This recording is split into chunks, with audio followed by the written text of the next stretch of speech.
keluarga itu harta yang paling berharga. Setuju? Setuju. Baru terasa sakit kalau sudah tiada. Berapa banyak saudara kita, keluarga kita yang mungkin tahun lalu masih ketemu Ramadan dengan kita. Tapi tahun ini ada yang sudah pergi meninggalkan kita. Ada atau tidak?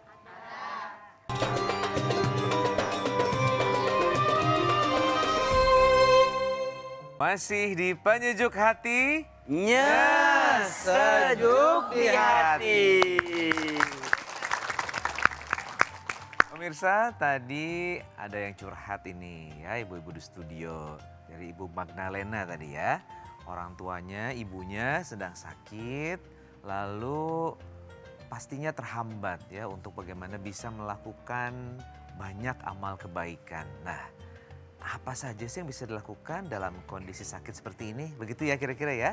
Baik, langsung dijawab saja oleh Ustadz Muhammad Asad. Silakan Ustadz. Baik. Ibu. Ya. Ibu Magdalena. Nyaut semua. Baik.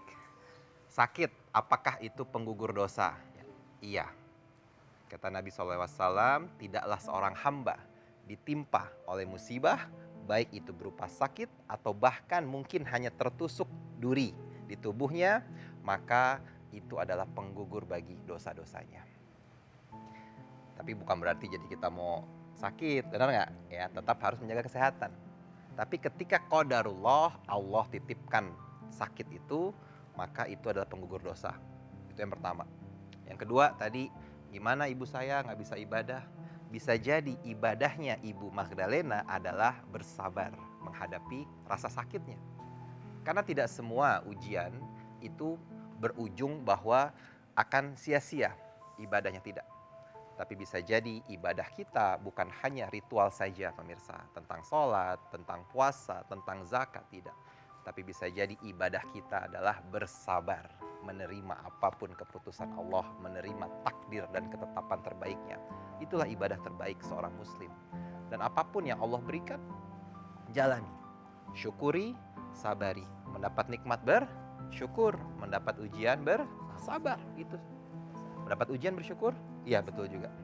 Dua-duanya bersyukur ya Bu ya. Bersyukur dengan bersabar. Maka pemirsa RCTI, persiapkan bekal kematian apapun, dan jika memang kita lagi sakit, siapapun yang lagi sakit hari ini, semoga Allah sembuhkan. Dan minta selalu kebaikan di dunia dan di akhirat. Ada nggak doanya? Ada. Ayo kita doa bersama-sama, doa memohon kebaikan di dunia dan di akhirat. Bismillahirrahmanirrahim. Bismillahirrahmanirrahim. Rabbana atina fid dunya hasanah Fid dunya hasanah wa fil akhirati hasanah wa fil akhirati hasanah wa qina adzabannar. wa qina adzabannar. Ya Allah, berikanlah kepada kami Berikanlah kepada kami kebaikan di dunia, kebaikan di dunia, kebaikan di akhirat, kebaikan di akhirat, dan terbebas dari siksa api neraka. dan terbebas dari siksa. Amin. Inilah doa sapu jagat yang diajarkan oleh Nabi SAW. Satu doa menyapu semua kebaikan. Masya Allah. Amin. Terima kasih banyak Terima Ustadz ya. Iya, mudah-mudahan kita semuanya selamat ya hidup di dunia ini dan berakhir dengan husnul khotimah. Amin. Amin. Satu lagi ya, satu lagi. Yang mana ya? Sebelah kanan saya silakan. Siapa yang mau curhat? Oh ya, oke. Silakan.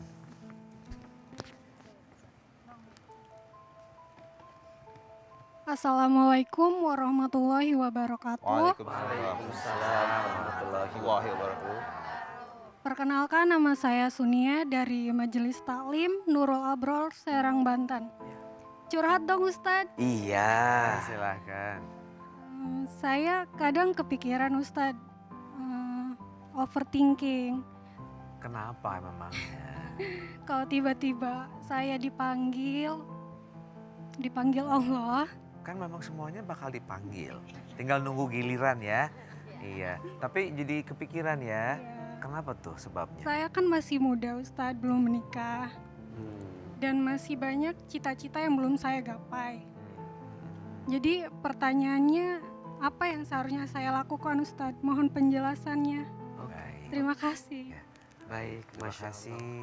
Nah ini kegelisahan yang masih yang muda nih Ustadz nih ya. Iya, iya, Masih banyak mungkin belum dilakukan kebaikan-kebaikan. Nah gimana Ustadz? Baik. Ibu, Ya. baik sebelumnya kakak mohon izin. Kalau boleh tahu apa yang sedang diinginkan dalam hidup? Boleh dipakai mic-nya. Apa yang belum tercapai itu apa? Masih banyak sih Ustadz. Saya ngerasa belum bisa bagian orang tua. Orang tua masih ada. Masih ya. Ini ibu saya. Oh, itu ibu. Apa yang sering terbayang kalau melihat orang tua?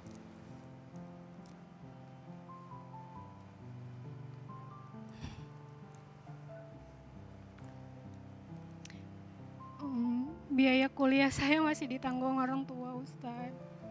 Jadi saya ngerasa berhutang budi sekali. Padahal kakak ingin sekali membahagiakan ibu ya. Iya. Tapi overthinking, kadang khawatir. Karena yang namanya mati kan nggak boleh. Jadi yang masih muda juga bisa wafat begitu. Sekarang mumpung ada mama di sini, ada ibu, mau bilang apa sama ibu? Boleh berdiri sama ibunya juga sekalian. Coba Ustadz mau lihat, boleh dipegang mic-nya, bilang sesuatu sama ibu, boleh silakan. Sambil berdiri silakan. Disampaikan sesuatu mungkin yang selama ini belum pernah tersampaikan ke ibu. Iya, sampai khawatir tadi Iya, kakaknya. silakan Silakan langsung bicara lihat ibu. kepada ibu. Menghadap ke ibu mungkin? Iya. Ya, silakan.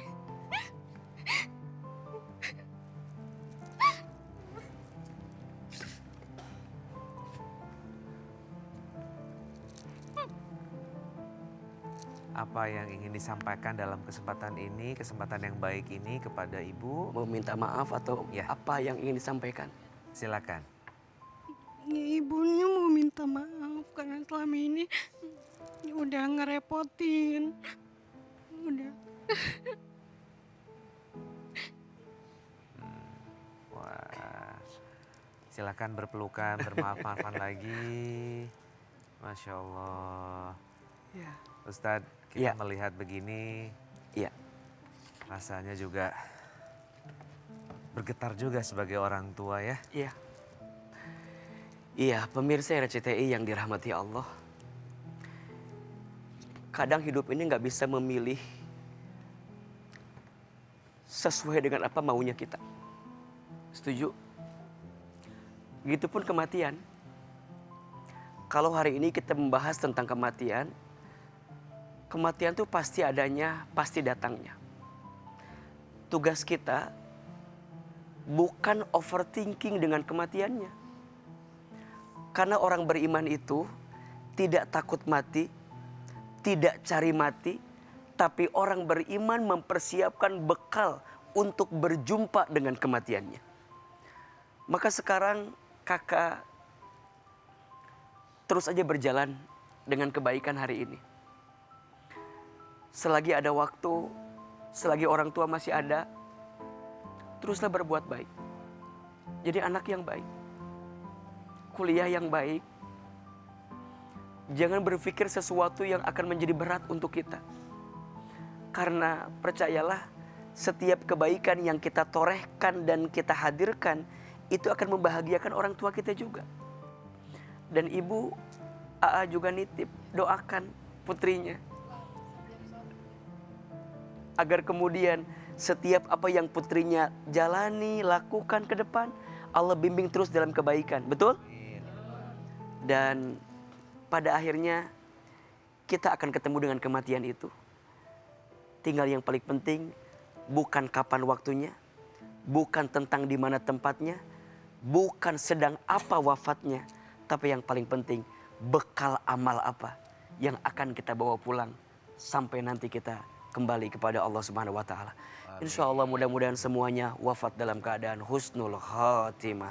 Amin ya rabbal Dan alamin. memiliki bekal yang banyak Betul. menghadapi kematian. Betul. Terima kasih banyak Ustadz. Baik pemirsa, waktu jua yang memisahkan kita. Hari ini kita diingatkan bahwa hidup yang sedang kita jalani ini sebenarnya adalah perjalanan yang sangat singkat. Dan ketika seseorang telah pergi, barulah kita menyadari bahwa yang benar-benar berharga dari hidup seseorang adalah kebaikan yang pernah ia tinggalkan. Bukan apa yang ia miliki, tapi apa yang pernah ia berikan. Semoga selama kita masih diberi nafas, diberi kesempatan, kita bisa mengisi hidup yang sementara ini dengan amal dan kebaikan yang akan terus mengalir pahalanya. Mohon maaf jika ada kata yang kurang berkenan. Saya Sahrul Gunawan, A.A. Hilman, dan juga Ustadz Asad pamit undur diri dari hadapan Anda. Sampai bertemu lagi di Penyejuk Hati. Nya sejuk di hati. Assalamualaikum warahmatullahi wabarakatuh. Waalaikumsalam warahmatullahi wabarakatuh.